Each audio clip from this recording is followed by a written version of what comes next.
Derek, you just watched the Dogs, shut up.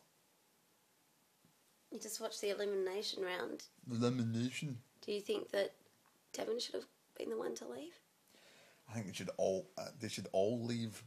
The whole premise of the thing, I just can't get my head over the fact that it's a TV show that it's meant to have people that are completely all knowledgeable about cooking.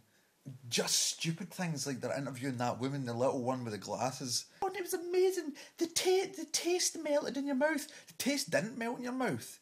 Taste doesn't melt. It's physically impossible. The meat fell apart. The taste didn't fall apart. It's what the structural texture of the taste fell apart. Candid talks to cameras that are so stinkingly forced looking, and the woman was going, "Oh my god, you see, I can't believe it. We're going to learn how to make dessert." Of course you're going to learn how to make dessert. You're on a cooking show. What do you think you're going to do in it? Learn how to drive a car? I mean, whoever styles the programme, whatever, the two men who come out for their final challenge and they're both wearing pastel pink shirts. Whoever said that wearing a pastel pink shirt was right? And this other thing, you got to name 6 types of... What's with this stupid little club hand that keeps going like that all the time with George? You've got to stop doing that thing with your hand. Twat. You got to name 6 types of eggs. And then the voiceover comes over from one of these guys that's on the show going, "Oh, I don't even know if I can name 6 birds." What do you mean you can't name 6 birds?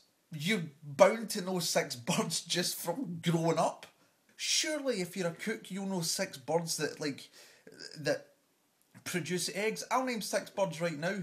This fool's going, "Oh, I can't even name 6 birds. Sparrow, swan, spatchcock, dove, pheasant, turkey, chicken, quail, spatchcock, poussin." That's more than 6.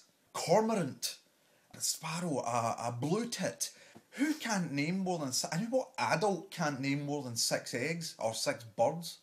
You're on a cooking show and you're crying because you're going to knock out your competitor, and it's